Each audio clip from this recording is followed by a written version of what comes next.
The BLON BL03s are widely hailed as one of the best earphones or in-ear monitors to get started with. Like if you don't have a lot of budget and you want to get into some high-end audio, these are the best choice according to a lot of people. And heeding that same advice, I too had purchased these like 2 years ago and I've used them for a long time. And this is kind of like my short update to tell you if it's still worth it after using it for a long time, mainly for listening to music and also occasionally to monitor my audio being recorded. These are in-ear monitors after all. They are meant to be really high quality and accurate, so I trust these over my other earphones. The main reason why people call these the best entry level or beginner level IEMs is because the sound signature is very comfortable. What I mean by that is it doesn't take any time to get used to this thing. Like it's not something unusual. It's a very warm, nicely saturated and spacious sound. In fact, don't listen to me, listen to Josh Waller, one of the best people in the audiophile game. So mid-range performance and the bass performance I think hits far above the price category.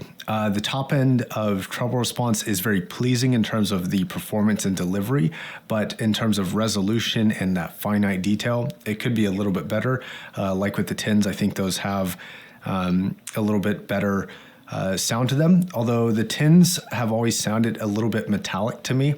Overall recommendations, yes, 100%. Sorry for the language. But yeah, these are really awesome. You should check out a lot more of Josh's videos. They are a cinematic masterpiece and he knows what he's talking about. But yes, I pretty much agree with what he has to say. These are still one of the best earphones you can get. In fact, some people say these are a better value compared to the newer BL05. I haven't used them, so it's not my experience. I have been so happy with these that I never even looked for another earphone, especially an IEM for high-end audio users. I primarily use these for audio editing and monitoring, as I mentioned, and some music as well. I prefer these over my wireless earphones because they sound much nicer and crisper, and I am someone who loves a crisp human voice in my music. These have a really good response to most frequencies. In fact, you can just use a very simple equalizer and get fantastic performance out of these. You don't need an amplifier or anything like that. You can just plug them straight to your phone and they are super easy to drive. Some people have asked me how do they perform for gaming, and they also have an inline microphone. My experience can be perfectly summed up by technical here. And holy crap, it is amazing for gaming. The full and detailed sound gives you a very rich experience and brings you into the game for better immersion while still giving you the ability to pinpoint the locations of enemies. This is the first time I've ever had such a great 3D audio experience coming out of an IEM. The soundstage is almost like an oval dome shape, which gives me a great sense of space from all around me, including from above and below. But just with all that being said, I can honestly say that this IEM is perfect for gaming, and this is across all genres. Yes, that's precisely my experience. The stereo performance on these is exceptionally good. Like the soundstage in this is deceptively nice. You wouldn't expect these to have such a wide sound signature, but they do. Like you can hear a sound from here and from over there. Like there is a distance between the sound coming from the same direction. I think that's what we call as separation of sounds, right? That's what this thing does really well, punching well over its budget. Amazon does some weird things with its prices, so sometimes these go for like super expensive rates, sometimes they are down to their regular rates. I look for a listing with the lowest pricing and I link it in the description if you want to pick these up. I've still been using them with the stock configuration,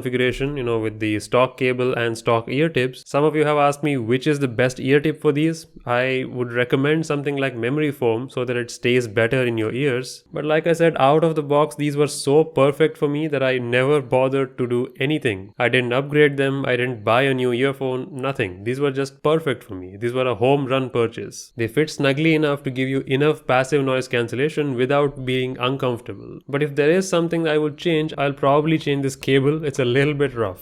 Like I can see this rubbing against your skin on a hot summer day and may cause some discomfort. It hasn't caused me anything so far, but then again I haven't used these outdoors or anything like that. These are my stationary earphones. I use them when I'm sitting down or lying down. If I'm walking around, I use a regular neckband, which is much more convenient. So I think that about sums it up. These are still a really good purchase even to get right now. They've aged surprisingly well even from a durability standpoint. Like this shiny metal back, even though it does have some micro microscopic scratches, it has survived very well. I've dropped these accidentally a lot of times and it hasn't really broken or anything like that. Now if these were like premium earphones, you probably won't see this joining seam here. It would be like a unibody design. That's one of the elements where this thing shows its budget, if you know what I mean. But hey, once it's in your ear, who cares, right? The cold metal feels nice in your ears and it sounds good too. Plus it has a really good microphone that you can use for gaming or phone calls. It's a win-win situation all around. And I like these over KZ earphones because these are not as harsh to listen to. Like I said, they are very easy to get used to if you're getting started. So if you don't enjoy the saturation of KZs and you want something a little bit more smoother and warmer, I still recommend the BL03. These are actually quite an old earphone model at this point. Like I said, a home run. You can't go wrong with these even today. So yeah, I have no problem recommending this. If you have any specific questions or suggestions for me, let me know.